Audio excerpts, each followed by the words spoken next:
Ya, sebelumnya saya ucapkan dulu Assalamualaikum warahmatullahi wabarakatuh. Kita masuk di pertemuan minggu kelima ya. Jadi melanjutkan kuliah kemarin hari Kamis. Ya. Nah, sekarang saya lanjutkan uji korelasi rank Spearman. Ini juga digunakan untuk menguji adanya heteroskedasisitas pada galat. Ya, rumus statistik, rumus untuk menghitung korelasi rank Spearman-nya adalah seperti ini. 1 dikurangi 6 dikalikan sigma DI kuadrat dibagi N kali N kuadrat min 1. N di sini banyaknya pengamatan, DI itu adalah selisih rank. Karena di sini bicara dua variabel, itu XI sama YI katakan. Berarti XI-nya nanti di rank dulu, YI-nya juga di rank, baru selisih ranknya XI dengan ranknya YI, itu yang dinamakan dengan DI. Ya. Ya, jadi di sini DI itu selisih antara kedua rank. Ya, langkah-langkah yang dilakukan ketika kita melakukan pengujian terhadap galat, ya, apakah galatnya itu variannya konstan atau tidak, maka kita mulai dengan meregresikan Y terhadap X. Ini saya ambil contoh kasusnya adalah regresi linear sederhana. Variabel prediktornya 1. Saya regresikan dulu Y terhadap X, kemudian saya simpan galatnya atau residualnya, saya beri nama UI topi. Ya, setelah galatnya tersimpan, kemudian saya mutlakkan, dinilai mutlakkan. Kemudian saya ranking. Ya, ranking itu berarti urutan dari kecil sampai besar, ya. Maka kita dapat nomor pengurutan, nomor ranking. Ya. Kemudian XI maupun YI topi itu adalah penduganya yang diperoleh dari selisih YI, ya, penduganya ya. Penduganya ini diperoleh dari fit-nya, ya. Ketika kita meregresikan Y terhadap X, maka penduganya ini bisa diperoleh. Ya, tinggal ngeklik fit gitu aja. Ya, ini juga di ranking dengan urutan naik atau turun ya. Untuk menghitung koefisien rank Spearman. Ya. Asumsikan bahwa koefisien korelasi rank untuk populasi, ini lambangnya rho S, ini adalah ini. Korelasi rank untuk populasi itu 0, lawannya tidak sama dengan 0. Di sini disyaratkan sampelnya sebaiknya lebih dari 8. Ya, lebih dari 8. Supaya hasilnya lebih baik. Ya. Nah, kalau nanti terima 0 berarti tidak ada korelasi kan? Nah, tidak ada korelasi antara apa? Galat dengan apa? X-nya dalam hal ini atau galat dengan penduganya. Ya, jadi sebenarnya ini korelasi ini menjelaskan hubungan atau ukuran kelinearan antara penduga yang sudah antara galat yang sudah diabsolutkan, dinilai mutlak maksudnya, dengan X atau dengan Y dugaan. Ya, ini langkah 3. Nah, baru langkah 4 setelah hipotesis kita tuliskan, baru kita uji, gitu, hipotesisnya ini kita uji dengan menggunakan statistik uji T. Ya. Rumusnya sama ketika kita uji korelasi, cuma korelasinya pakai rank Spearman ini. Ya, rumusnya sama. Ini sudah pernah kita bahas di waktu kuliah regresi korelasi di statistika 2 ya. Sama kan rumusnya? Cuma korelasinya diganti dengan RS. Jadi RS akar N-2 dibagi akar 1 min RS kuadrat. Derajat bebasnya ini adalah N-2. Jadi ini berdistribusi T derajat bebas N-2. Sehingga daerah kritisnya adalah H0 ditolak jika nilai mutlak T lebih besar T alfa per 2 derajat bebasnya N-2. Sudah itu aja prinsipnya. Kalau tolak 0 berarti apa? Terima H1. Kalau terima H1 berarti apa? Ada korelasi antar galat dengan X-nya. Berarti terjadi heteroskedasisitas. Kalau terima H0 berarti enggak ada heteroskedasisitas. Gitu ya. Itu penjelasan untuk korelasi rank Spearman. Ya, sudah. Sekarang sebagai contohnya, ini saya mengambil data ya untuk contoh uji korelasi rank ya data di sini itu menggambarkan antara rata-rata pengembalian dana atau reksadana misalnya, lambangnya EI dalam hitungan persen. Simpangan baku dari pengembalian tahunan ini saya lambangkan sigma I. Ya, jadi kita ingin mengukur pengaruh sigma I, ya, pengembalian, simpangan baku pengembalian dana terhadap rata-rata pengembalian dana. Jadi ada hubungan regresi antara EI dengan sigma I. Ya, data yang diambil 10 pengamatan, ya, menurut teori CML, yaitu teori portofolio, capital market line, menyatakan bahwa ada hubungan linier antara pengembalian dana dengan resiko. Resiko di sini diukur dalam simpangan baku. Itu apa? Pengembalian dana dengan apa? Pengembalian tahunan, ya, simpangan baku pengembalian tahunan. Ya, hubungannya seperti ini. Ini menurut teori portofolio. Ada hubungan antara rata-rata pengembalian dana dengan resikonya tadi yang diukur dalam simpangan baku, ya. Nah, datanya seperti ini. Ini dari nama perusahaan reksadana ada 10 perusahaan. Ini nilai rata-rata pengembalian dana perusahaan Boston Fund 12,4%, ya. Delaware Fund 14,4%. Nah, ini simpangan bakunya tadi, resikonya, ya. Datanya berpasangan seperti ini. Terus saya regresikan E terhadap sigma, saya simpan residualnya. Ini residualnya. Ya, residualnya, kemudian saya bisa menghitung, saya simpan fitnya, maaf, salah ngomong ya. Jadi saya simpan fitnya atau penduganya, penduga dari EI. Setelah ketemu fit, baru saya bisa menghitung penduga galat atau residualnya. Residual itu selisih EI dengan EI dugaan. Kemudian saya nilai mutlakkan supaya nilainya positif semua. Sebenarnya di sini ada yang negatif, ya, saya positifkan. Ya. Nah, contohnya yang negatif misalkan ini 11,3 dikurangi 11,56. Iya kan? Ini kan berarti negatif. Besarnya adalah min 0,26. Nah, kalau dimutlakkan jadi 0,26. Ya, begitulah, ya. Nah, kemudian saya ranking. Ini saya sort karena hanya 10 pengamatan, dilihat dengan mata mudah ini. Dari data ini saya ambil yang terkecil, ternyata 0,03 paling kecil. Kasih ranking 1. Setelah 0,03 naik 0,06, ini ranking kedua, kemudian 0,1 ranking ketiga, kemudian setelah 0,1 apa? 0,2 ranking keempat, terus 0,22 ranking kelima, ya kan? Kemudian 0,26 ranking ke-6, 0,59 ranking ke-7, 0,83 ranking 8, 1,03 ranking 9, dan yang terakhir 1,24 ranking ke-10. Secara sama, simpangan bakunya juga demikian. Ya, simpangan baku ini saya ranking, hasilnya saya tulis di sini, hasil rankingnya. Nah, baru saya dapatkan DI, selisih ranking untuk galat dengan ranking untuk simpangan baku. Tidak lain ini X-nya kan. Kan mengukur selisih galat dengan ini. Ya, nah, sebenarnya itu intinya ada di sini. 9 kurangi 4, 5. 10 kurangi 9, 1. 4 dikurangi 7, min 3. Ya, gitu ya. Dan nilai DI ini saya kuadratkan. Ya, kuadratkan, terus dijumlah, ini namanya sigma DI kuadrat. Ketemu 110.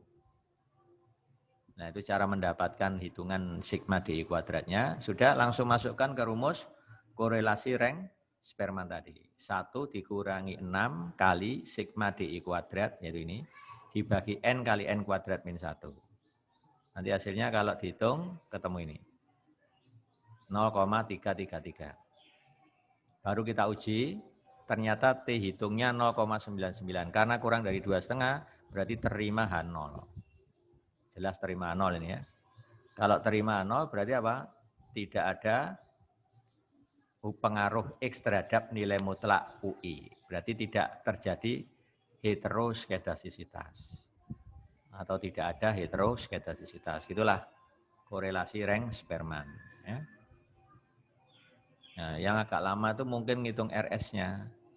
Karena belum ada software statistik yang menghitung RS ditampilkan langsung, belum ada. Kalau ada ya enak, tinggal klik, ya simpan RS-nya. Nah mungkin bisa ya.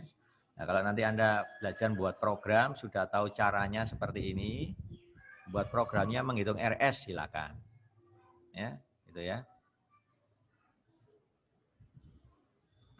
Mungkin kalau Anda mau menelusuri, ini mungkin ada di statistik non parametrik, ya.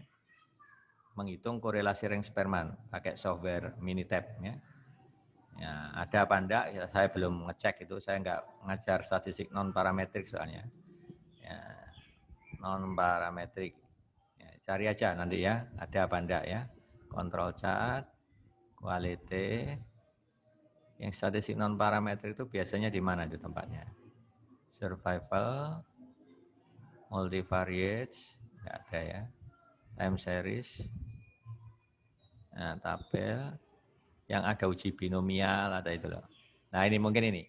Nah, 1 sampel T, tadi apa? Rank Spearman. Nah, main weight ini ada Kruskal-Wallis, kemudian Friedman, ya, yang ada ini. Nah, nggak ada ini, yang rank Spearman nggak ada ini, ya. Nah, itu seperti itulah, ya. Gambarannya seperti itu. Jadi kesimpulan kita tidak ada heteroskedastisitas. Kemudian kita lanjutkan untuk menguji heteroskedastisitas itu bisa juga pakai uji Goldfried-Quant. Ini yang memperbaiki siapa itu idenya PAK gitu ya. PAK itu kan bisa jadi galat yang terbentuk itu tidak memenuhi asumsi klasik. Ya, masih mengandung hetero juga. Nah, kan gagal jadinya ya. Jipak.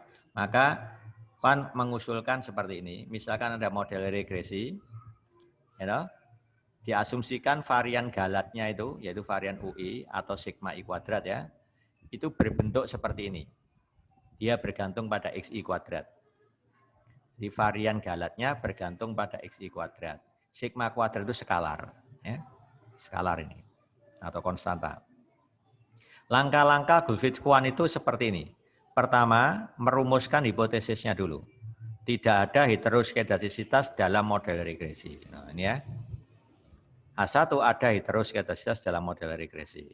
Langkah kedua, nilai X ini diurutkan. Mulai dari kecil sampai besar.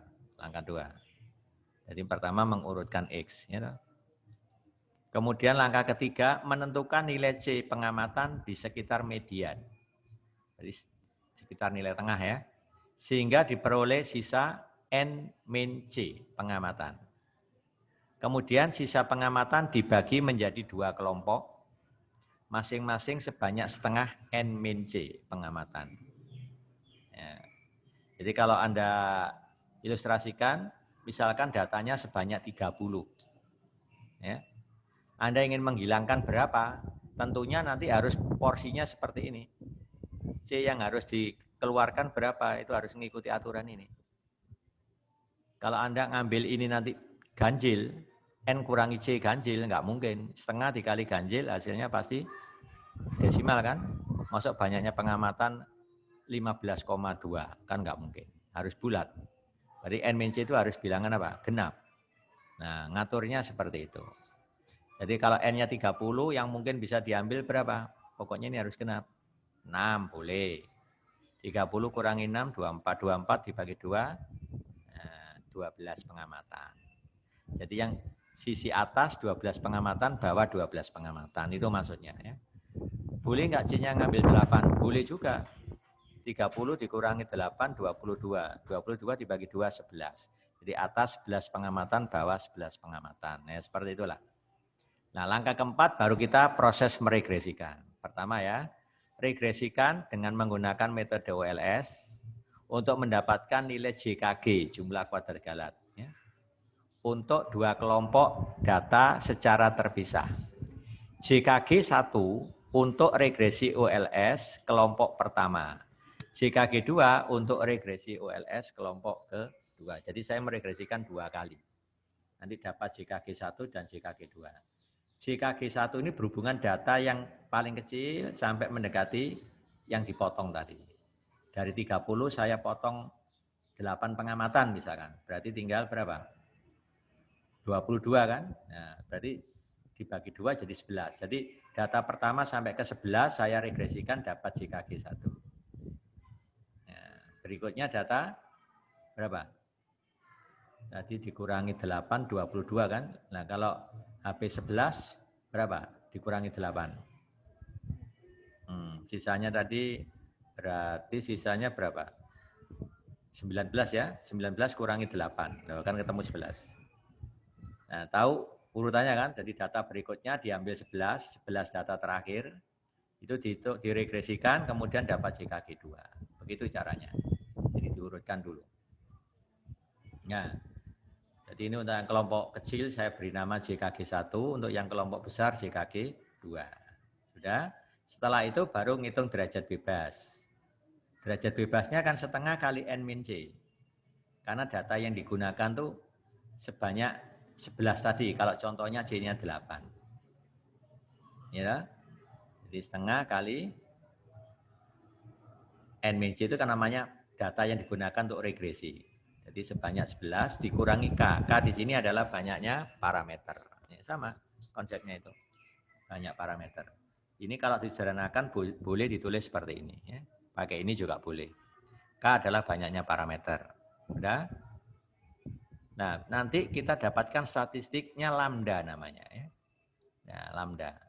Di mana lambda itu JKG per derajat bebas. Ingat, JKG-nya pakai yang kelompok besar.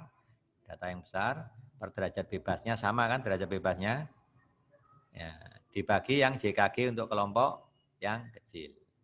Ingat, JKG bagi derajat bebas namanya apa? Kuadrat tengah kan? Atau MSE kan? Ya. Jadi sama saja membandingkan antara MSE di regresi data kelompok besar dan MSE regresi data kelompok kecil. Sudah, ini nilai lambda. Baru dicek, bandingkan dengan F tabel. F tabelnya apa? Yaitu F alpha, derajat bebas pembilangnya ini, penyebutnya juga ini. Atau setengah kali N min C dikurangi K. Sama ya. Itu, jadi nanti Anda tinggal lihat, cek nilai F kritisnya adalah F alpha, derajat bebas pembilang ini, penyebutnya juga ini. Sama ya. Itu, kalau nilai lambda lebih besar dari F tabel berarti tolak H0. Berarti apa? Ada heteroskedastisitas. Kalau di luar daerah kritis berarti terima 0, tidak ada heteroskedastisitas. Ini yang dikenal dengan uji Goldfit-Quant. Ya. Nah ini berdasarkan pengalaman ya. Keberhasilan uji Goldfit-Quant ini tergantung pada C yang kita pilih. Jadi saya contohkan kita punya 30 pengamatan, C-nya saya coba ambil 6. Bagaimana kita cek? Oh ternyata sudah berhasil menunjukkan hetero. Ya sudah, nanti kan ada. Berarti ada hetero. Kalau misalkan dengan C-nya saya ambil 6, ternyata loh tidak ada hetero. Si penasaran saya coba sih saya ambil 8. Oh ternyata ada hetero, berarti terjadi heteronya ketika kita mengambil C-nya itu 8, misalkan aja gitu ya. Jadi keberhasilannya itu sangat bergantung pada C, gitu ya. Nah, ini sebagai gambaran untuk model dengan 2 variabel tadi, ya, percobaan yang dilakukan oleh Goldfit dan Quant menunjukkan C itu sekitar 8 kalau sampelnya 30. Nah, ini saran. Nah, kalau sudah ditentukan begini enak, kita nggak perlu nebak-nebak, C-nya dicoba 6, dicoba berapa lagi 4, nggak perlu. Kalau data sekitar 30 ambil aja 8. Kalau datanya 40 ya anggap aja itu sekitar 30 pakai aja 8. Kalau sudah menunjukkan hetero ya berarti sudah. Gitu. Kalau sekitar 60 pakai aja C-nya 16. Ya, ini hanya acuan ya, acuan. Tapi ada yang nggak pakai acuannya Goldfit-Quant namanya Judd et al. Dengan sampel 30 dia mengambil C-nya 4 bukan 8. Dan C-nya 10, untuk N-nya 60. Tidak pakai patokannya Goldfit-Quant kan? Ternyata hasilnya juga memuaskan. Jadi biasa kali ambil sudah bisa dicek terjadi hetero apa tidak. Gitu ya. Untuk kasus model regresi yang variabel prediktornya lebih dari 1, bagaimana caranya? Nah, kita dapat mengurutkan data pada langkah 2 menggunakan salah satu dari nilai X-nya. Ya, coba kita lihat langkah 2.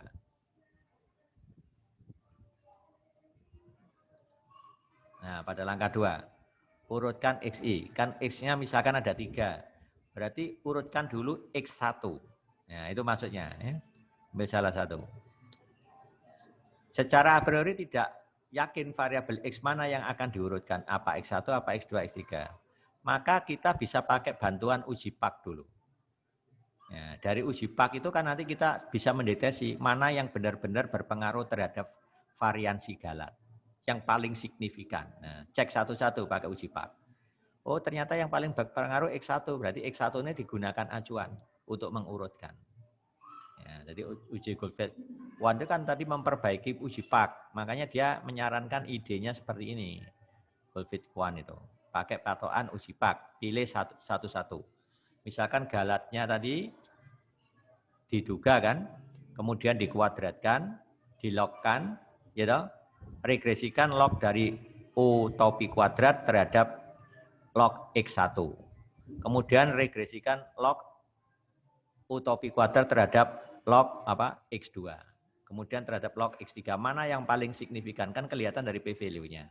Oh, yang paling signifikan ternyata adalah log X1. Karena apa? P-value-nya paling besar. Oh, paling kecil maaf. Berarti paling signifikan. Berarti itu pakai acuan untuk mengurut. Ya, itu ya. Itu prinsipnya seperti itu.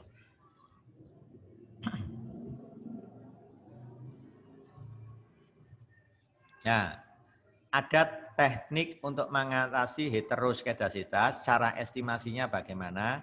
Ini sebenarnya kalau di kuliah model linier, ini saya berikan. Tapi Anda langsung pakai. Sekarang kita sudah enggak bekerja dengan cara notasi sigma, tapi sekaligus secara matrik. Jadi beta topinya nanti langsung dapat beta 0 topi, beta 1 topi, sampai beta K topi. Misalkan variabel prediktornya sebanyak K. Gitu ya. Rumusnya ini kan di kuliah regresi terapan.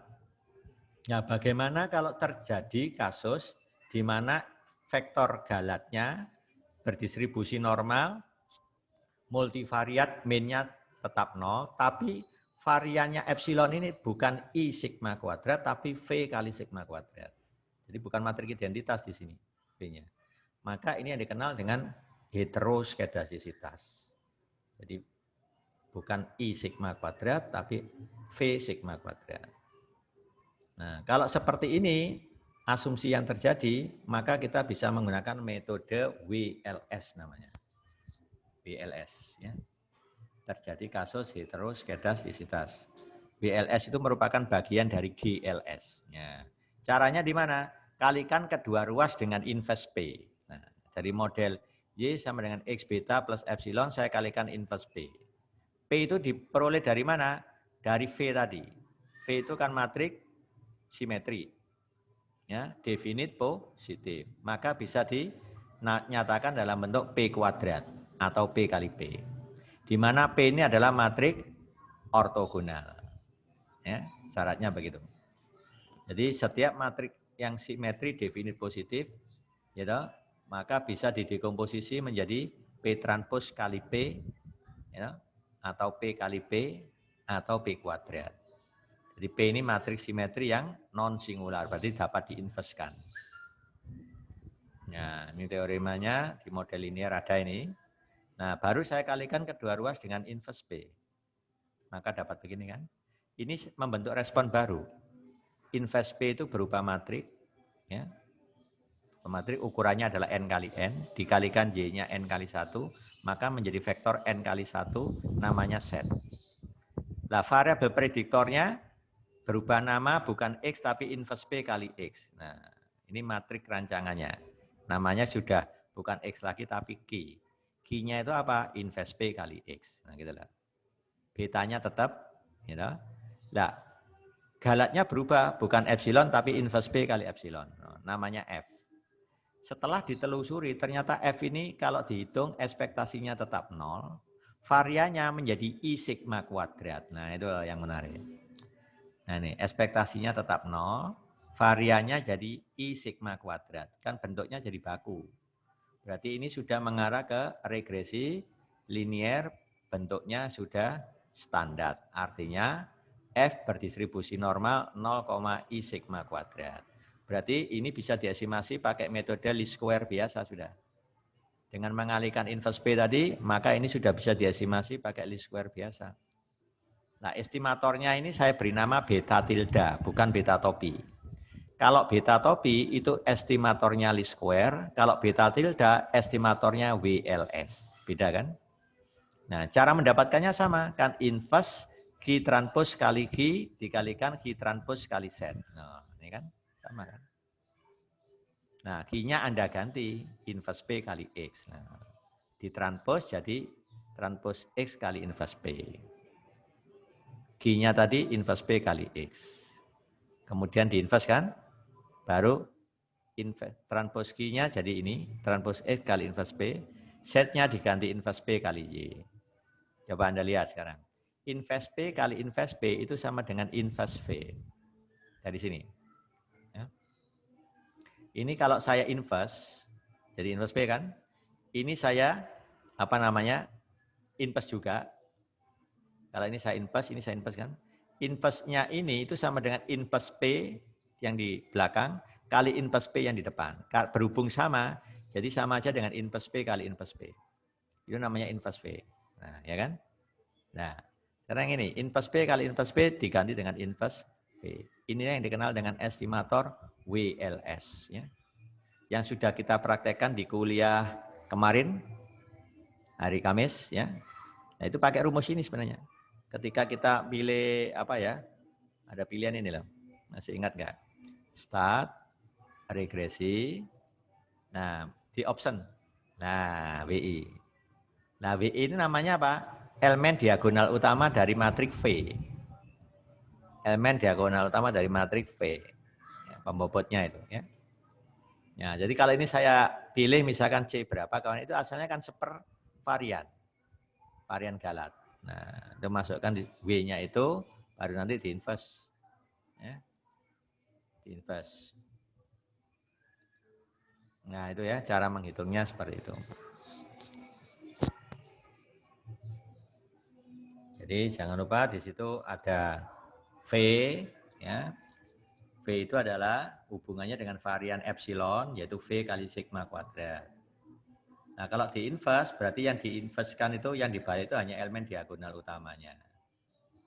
Ya, elemen diagonal utamanya. Yang dimasukkan di pembobotnya. Jadi ini namanya pembobot.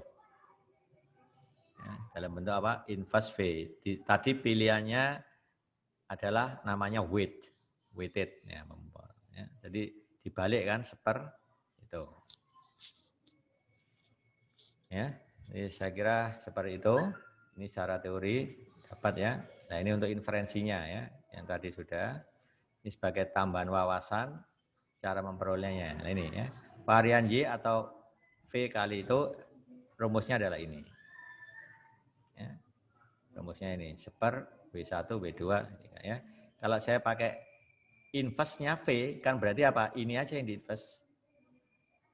Nah, ini kalau diinverse kan sama aja ini dibalik jadi W1 W2 sampai Wn. Nah, yang dikenal dengan pembobotnya. Ya, nah, pembobotnya tadi yang kita sudah dapatkan Y1, Y2 tadi ya. Ya, ini ya, dari sini ya. Setelah ketemu sigma I kuadrat maka dapat WI. WI-nya itu sepernya ini. Nah, ini kalau saya ganti seper dari sigma 1 kuadrat 1 dibagi seper sigma 1 kuadrat kan jadi sigma 1 kuadrat. Nah, itu isinya matriks V. Jadi isinya ini sigma 1 kuadrat, sigma 2 kuadrat, sampai sigma n kuadrat. Nah, kalau diinverse kan jadi seper sigma 1 kuadrat, seper sigma 2 kuadrat. Nah, makanya variannya diinverse, itu masukkan sebagai bobotnya. Ya. Itu ya. Nah, rumus variannya ini nanti. Ya. Saya buktikan. Nah, sekarang cara-cara untuk mendapatkan varian UI atau sigma I kuadrat itu banyak yang ditawarkan di sini. Ada yang pakai cara begini, ya, pakai cara begini. Ini mirip dengan uji pak. Ya, mirip uji pak kan ini? Varian galat atau sigma I kuadrat sama dengan sigma kuadrat dikalikan XI kuadrat. Nah, jadi ada yang asumsinya seperti ini. Nah, nanti ngitungnya pakai ini. UI kuadrat regresikan terhadap XI kuadrat. Tanpa apa? Intercept. Tanpa intercept ya. Kalau regresinya signifikan, ya toh, berarti kita pakai penduganya pakai ini. Jadi sigma I kuadrat itu dihitung pakai ini. Sigma kuadrat kali XI kuadrat. XI-nya kan pengamatannya sebanyak N. Langsung ketemu sigma I kuadrat sebanyak N, dibalik ketemu pembobotnya. W1, W2 sampai Wn. Baru masukkan ke bobot tadi. Ya, begitu caranya.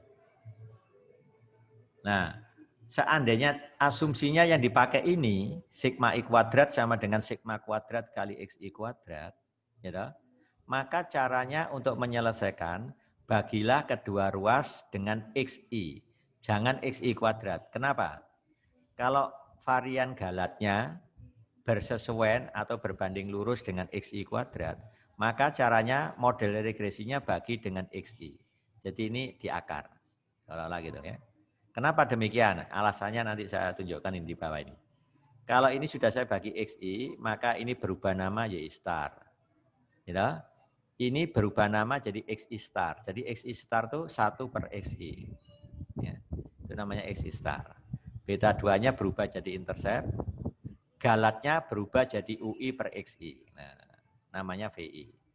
Nah, VI ini kalau saya cek, ya saya cek, variannya konstan. Nah, mana buktinya ini? Ekspektasi VI kuadrat itu kan sama dengan varian VI. Ya, atau ekspektasi UI kuadrat dibagi XI kuadrat kan? VI-nya kan ini. Kalau VI kuadrat kan UI kuadrat per XI kuadrat. Ini kalau saya ekspektasi itu hanya bekerja pada variabel acak. Dalam hal ini UI kuadrat. Seper XI kuadrat konstan karena dari data. Jadi keluar dari ekspektasi, tinggal ekspektasi UI kuadrat. Ekspektasi UI kuadrat itu sama dengan varian UI. Ya, varian UI. Hasilnya apa? Sigma kuadrat. Dari mana sigma kuadrat? Varian UI tadi kan sigma kuadrat dikali XI kuadrat. Nah ini.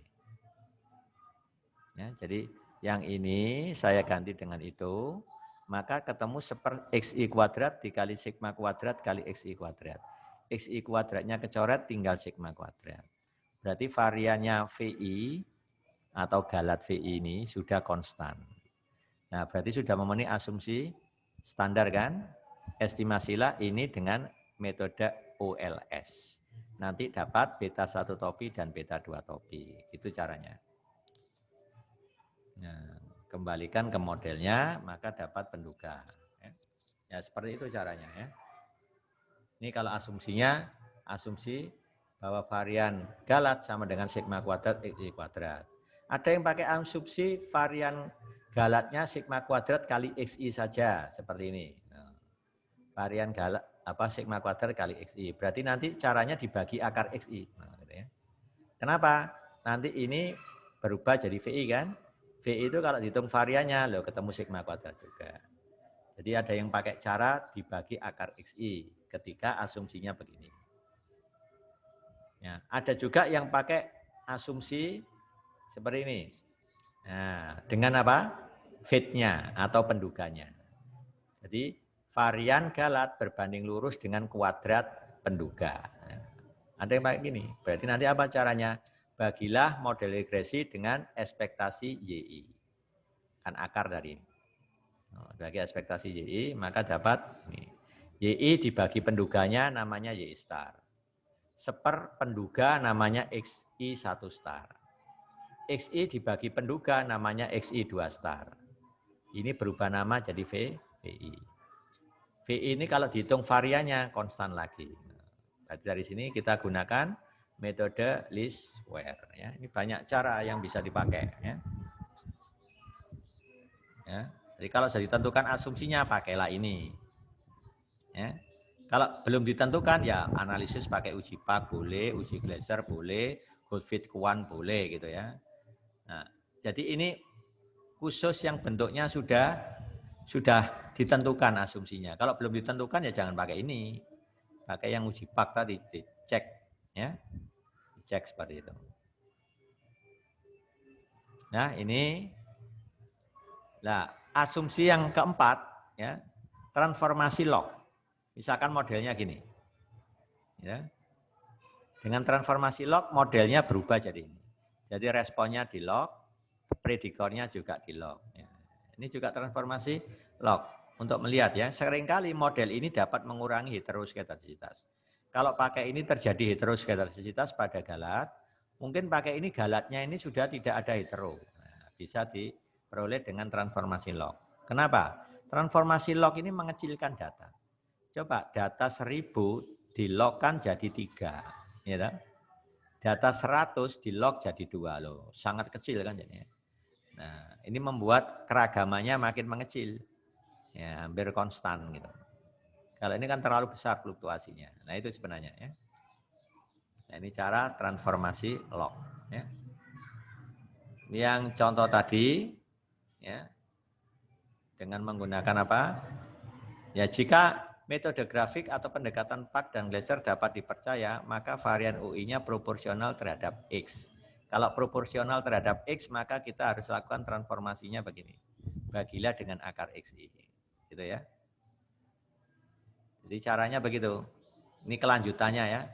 Coba saya ambil contoh. Dari uji Pak, ternyata signifikan terhadap apa? Terhadap uji Glaser misalnya. Dia signifikan terhadap X. Ya. Berarti apa? Varian galatnya bergantung pada X. Toh. Kalau varian galat bergantung pada X, berarti kita pakai asumsi kedua. Mana asumsi kedua? Lah ini. Varian galatnya bergantung pada X. Gitu. Jadi pakai uji Glaser dulu kan. Ternyata signifikan. Maka kita pakai asumsi ini. Nah, sehingga cara estimasinya bisa dibagi dulu dengan akar XI. Begini ya. Nah, alternatif yang kedua, kalau kita sudah menduga varian UI atau sigma I kuadrat diregresikan terhadap X signifikan, ini bisa dipakai untuk menduga. Dari sini ketemu fit-nya, ya ini seperti di kuliah kemarin ya, yang saya terangkan itu, ya pakai itu juga bisa. Kalau ini menggunakan apa namanya, setelah diuji Pak signifikan proporsional terhadap X, baru pakai asumsi ini. Selesaikan caranya seperti ini. Ya, diestimasi ketemu beta 1, beta 2 topik. Itu aja ya. Ya ini pakai cara alternatif seperti ini ya. Ini penjelasannya tadi ya. Oke, dari saya kira sudah cukup heteroskedastisitas. Jadi tugas Anda nanti di-upload di aula ya. Di situ ada tugas, Anda baca dengan cermat. Ya. Mengenai tugas ini, Anda bisa menggunakan satu data, dianalisis pakai multikolineritasnya bagaimana, kemudian dianalisis heteroskedastisitasnya bagaimana, terserah Anda pakai metode apa analisisnya untuk mengetahui heteroskedastisitas. Kalau memang nanti kenyataannya, oh Pak, data saya nggak ada hetero, ya sudah, berdasarkan uji apa? Saya pakai uji Pak. Kalau kamu, saya uji Glaser Pak, kamu pakai apa? Goldfish Kuan, ya, misalkan begitu. Oh, kamu pakai apa? Korelasi rank Sperman, silakan. Saya serahkan ke masing-masing ya. Tapi ingat datanya harus data time series ya. Saya sarankan data time series. Boleh bulanan, mingguan, tahunan terserah. Ya, karena ini berhubungan dengan waktu ya. Nanti terkait apa? Korelasi juga maksudnya. Otokorelasi itu kan apa? Ketergantungan antar galat. Itu kan harus waktu. Sehingga satu data bisa Anda pakai untuk 3 tugas. Daripada nyari data lagi. Ya. Itu ya, itu maksud saya, ambillah, carilah data yang sudah dilengkapi dengan time series. Ya. Seperti yang saya contohkan, ya, ini kan ada tahun ini time series ini datanya. Ya, yang saya contohkan kuliah kemarin itu hari Kamis, ya kan pakai data ini. Ya, saya kira sampai sini Saya akhiri. Assalamualaikum warahmatullahi wabarakatuh.